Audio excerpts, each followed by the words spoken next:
Hey, what's up guys? It's Majin Slayer here, and today I got for you guys a high rated Dueling Book replay. You're gonna have Mr. Z with 1406 rating going up against ADBR Paula Tejando with 1055 rating.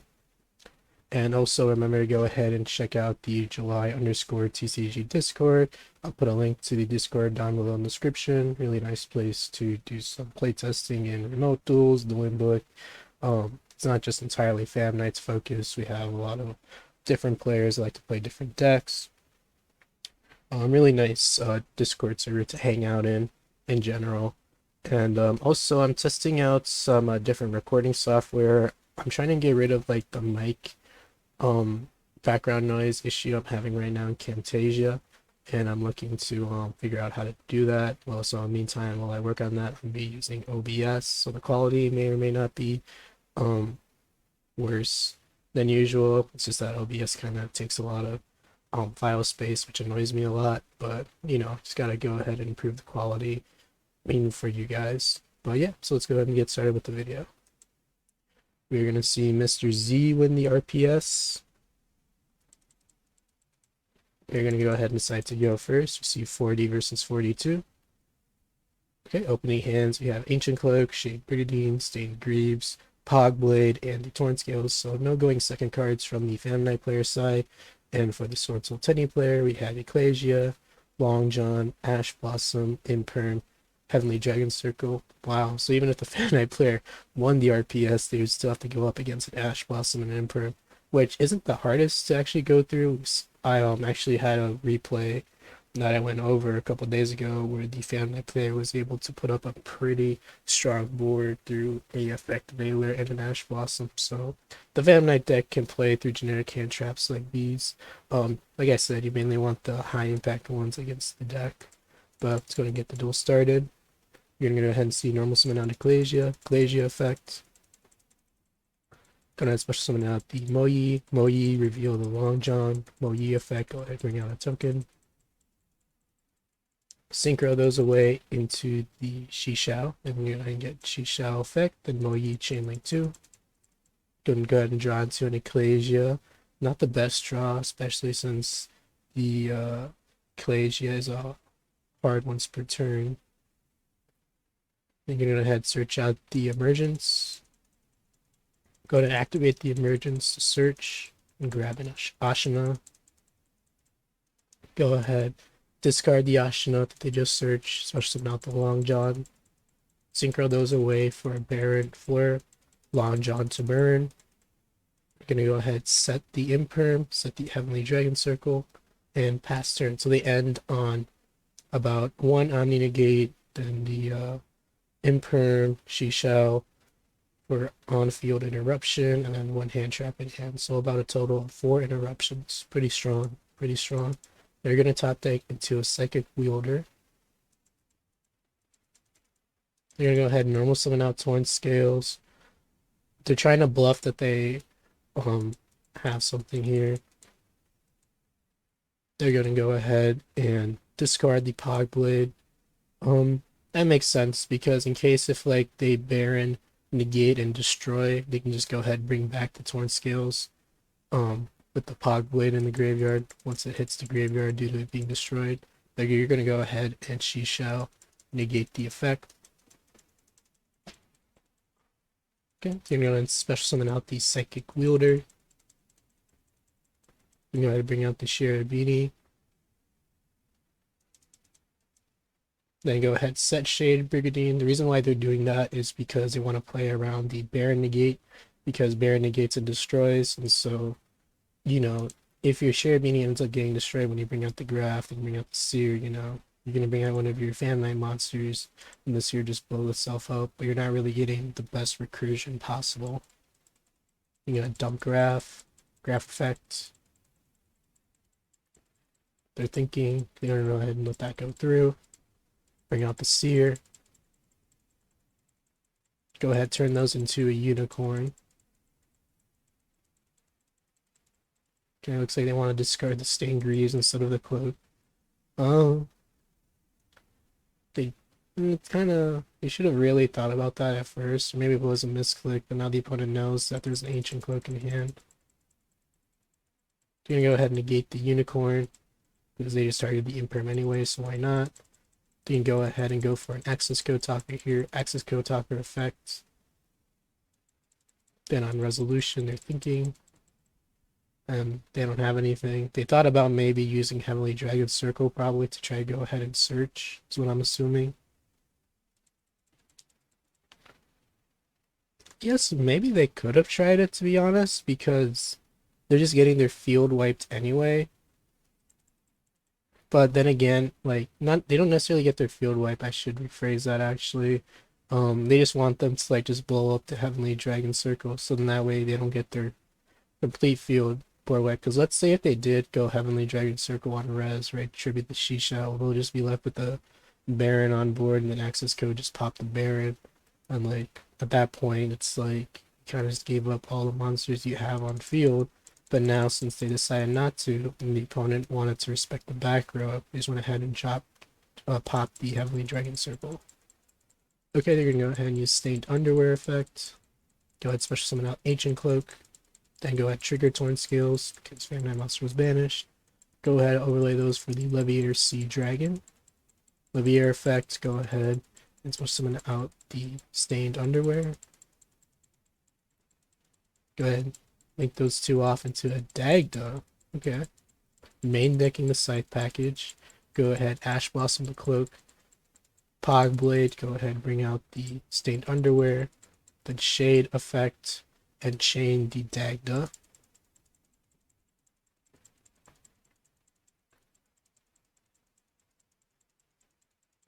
Go into a Link Spider here, I believe. Or maybe they just, okay, they want to just go ahead and link all those away for a Rusty. Yeah, that makes sense because like you just leave access code talker, right? But it's not really doing anything for you. You're not really putting up any interruptions with that, and now the Rusty here is gonna give you strong follow-up and then gives you interruption with the Pog Blade. Then you're gonna use Ragged Gloves, or dump it with Rusty, sorry, and then use Ragged Gloves effect to tag it out for Wings. Wings effect, they're gonna go ahead, bring back the Stained Underwear. It's funny how many times the Stained Underwear has been summoned this turn. It's like the least. It's like the Fan Knights monster you special summon out the least, and some people say you shouldn't even run it. It's hilarious. They're gonna go ahead and go for the Verte Anaconda. Go ahead, dump Fusion Destiny, the bricks. Okay, this is really interesting. So they're playing the Denier plus Dasher package. So usually we see the Celestial and Dasher. I wonder if maybe they have the I guess maybe they run it because it's a level 3, and like if all else fails, you just normal summon it. I've seen some people argue for that logic. But end phase, so you're gonna go ahead and blow up the Phoenix Enforcer, blow up the Shishao, Phoenix Enforcer graveyard effects. Pass turn, standby phase, Enforcer comes back out, such summon out Equasia. Asking if they're gonna use the effect in priority. Said no. Go ahead, tag it out for a Moyi effect, reveal the Ashina. Go ahead and Pog Blade that. And yep, they just go ahead and mint a fee right there. They didn't even really need to Pog Blade the Moyi because they had the Scythe block available to them. It looks like they want to hold off on it in case of a top deck droplet occurred. But we're going to go ahead and go into game 2 now. Opening hands are going to be Nibiru, Seer, Pog Blade, Sting Greaves, Psychic Tracker. This is one of the reasons why I kind of side out the BA monsters going second. It's because they're kind of awkward, because you rather much see side deck hate, and like more than likely your BA monsters are just gonna get like blown up, and like I don't know, it's really harder to unbrick them games 2 and 3 when you're going second because you already have to break through a board at that point. It's just kind of my personal thing of what I found out to be a good siding habit for this format, since you have the Fusion Destiny to rely back up on, because you more than likely will, I shouldn't really say more than likely, but you have a pretty good shot at hard opening Fusion Destiny, if all else fails whenever you're trying to break a board. But a little bit off topic, but then we have for the SwordSoul player hands, Blackout, Power of Desires, Nibiru, Emergence, and Taie. So both players start opening up Nibiru. Pretty nice, pretty nice. Gonna go ahead and start off with Part of Desires, Banish time. Gonna go ahead, hard draw into the Arch Nemesis Protoss and the Long John. We can see from the banishes Ash, Vishuddha, Desires, Glacia, another Ash Blossom, Lancia, Adhara, Imperial Order, Effect Veiler, Moyi. So the banishes were not too bad. They more than likely played more than each of these cards that were being banished. You know, most people play 2 Moyi. Yeah, it's not rare to see more um players like play like 2 or 3 Ashina. SwordSoul Emergence, go ahead, add the Moyi. Yep, like I said, most players play 2. Then Moyi effect, reveal the Tenyi. Then you're going to go ahead and go for Long John, discarding the Tenyi. And the reason why they do this play instead is to play around Nibiru, because most people would generally just go Synchro Summon Moyi into Token and then into Shishao, so they get the follow up and search right away. But this player wants to play around Nibiru by making the Baron the 5th summon by not Synchro Summoning off the Moyi and the Token out first. Yep, goes into a Baron. Long John effect to try to burn, then link up, then synchro off, sorry, the Moyi and the token into Shishao. Chain link to Moyi. It draws into a Lancia. Ooh, that is gonna hurt. So summon out Protoss. Protoss effect called Dark. Try to chain nib there.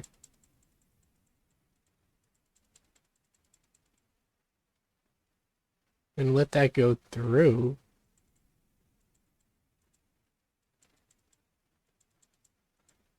Oh, I see. They're afraid of a maybe an imperm being chained.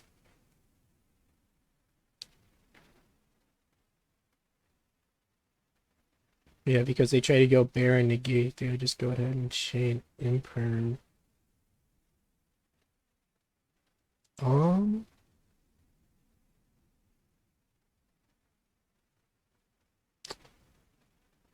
trying to still think of a reason on why you wouldn't just use Baron to negate though. What are they trying to play around exactly, since the nib is being used on the declaration of the effect of Protoss?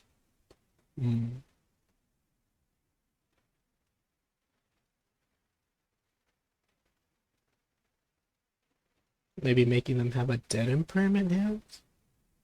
I'm not really sure. If any of you guys know, maybe comment down below. We're gonna go on top deck into another Pog Blade. Go ahead, normal summon out Stained Greaves, special summon out Tracker. Overlay those two into the Sea Dragon. Sea Dragon effect, attack into the token. Taking a lot of damage there. Can go ahead and go into Zeus. Zeus effect to board wipe. So they played around Nibiru there because they did Zeus on the 4th summon. So pretty good thinking from there. And they don't really want to commit too much because, you know, they already have 2 Pog Blades for interruption. So they figured, I'm fine, you know, I'm chilling with these. Top decks into a Long John. Okay, normal summon out Tenyi. Gonna let this go through. Interesting. Gonna go ahead, banish, summon out the token. Go ahead and go into a Baxia here. I don't know. I feel like you just Fogblade whatever they normal summon, right? Whether it's Moyi, Tenyi. You just don't really let them get to the synchro monster in the first place. I don't know. Because now you just give them like more bodies to work with. Go ahead and dump the Adhara effects. Add back the Moyi. And then they're just going to go ahead and admit defeat there because realizing that they just have too much to play through, such as with the Long John and the Moyi. Okay, now we're going to go ahead and go on to game 3. So opening hands, we have Silent Boots, Venus Rhino Warrior, Fusion Destiny, Rhoda, and Imperm. Okay. Interesting that they decide to keep Imperm going first. Usually, I see players side it out because you already have fog in engine like negation with your Pog Blade, so you get through Silent Boots and you're rusty. But I mean, depending on their side deck patterns, maybe they couldn't just take out the Imperms. But the Fiendish Rhino Warrior is mainly I've seen people use it for to mill with Cherubini because Cherubini can only mill level 3 monsters, and then it helps you set up the token collector in the graveyard. Since token collector can still activate its effect in the graveyard when the token is special summoned and blow it up. Then the SwordSoul Tenyi player's hand is Ecclesia, Emergence, Gamma, Nibiru, Tai. Damn, he's got the combo that like ruins pretty much every combo deck, especially bird up deck. Oh my god. Like literally Gamma plus Nib or an Imprint plus Nib literally just wrecks like any combo deck. They're gonna go ahead and start off with Rhoda though. Gonna add the Torn skills. So they have full combo though with the Torn skills but boots. So it's gonna depend on where the SwordSoul Tenyi player is gonna interact with them to decide on how much follow up the Phantom Knight player is actually gonna go ahead and have here. So he's gonna go ahead, normal summon Torn skills, discard the Fiendish Rhino Warrior for cost. Gonna go ahead and chain Gamma right there.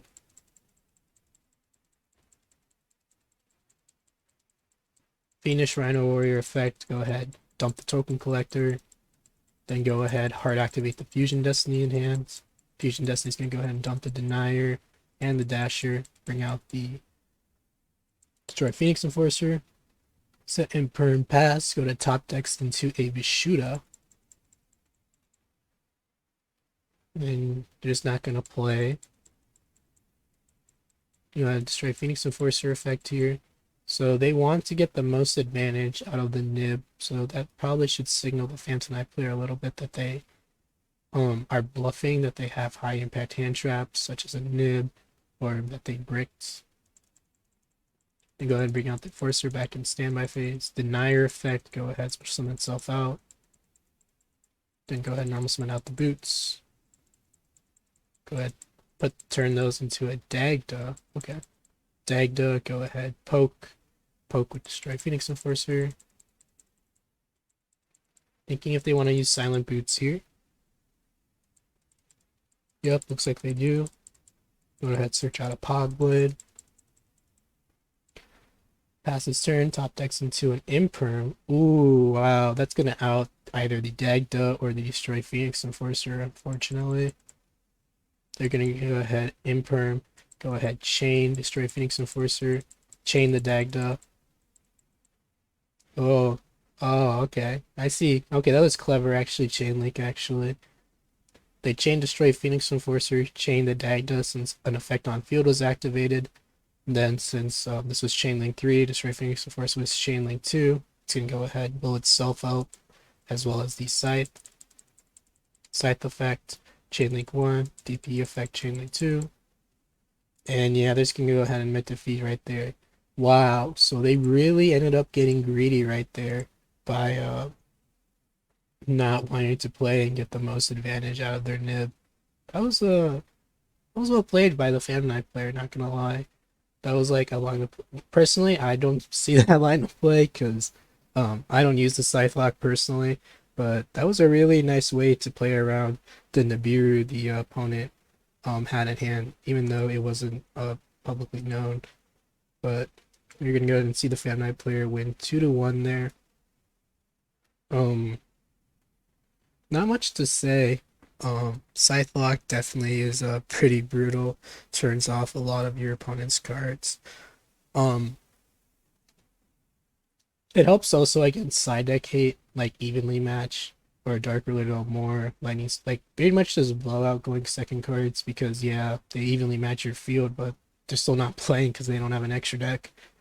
Um, but it was nice to see them use the Fiendish Rhino. Oh yeah, they also had Token Collector in the graveyard. I'm stupid. Yeah. Oh, sorry. I'm sorry, guys. I'm so stupid. Sorry. I'm still getting used to the commentating some doing book replays, and I completely forgot that they had token collector. So even if they do normal summon out Amoyi, Ecclesia, it's just gonna be hit with token collector. I'm stupid, guys. My bad. um, but yeah, sorry about that. I'm stupid. But you know, I'm getting better at trying to pick up on things like that. Just trying to improve myself every time I do one of these replays. So really sorry about that. But that's gonna be it for the video. I'm gonna go ahead and check out the July_TCG Discord server. I'll leave a link to it down in the description below. With that being said, Majin Slayer, go ahead, log off here. See you guys later.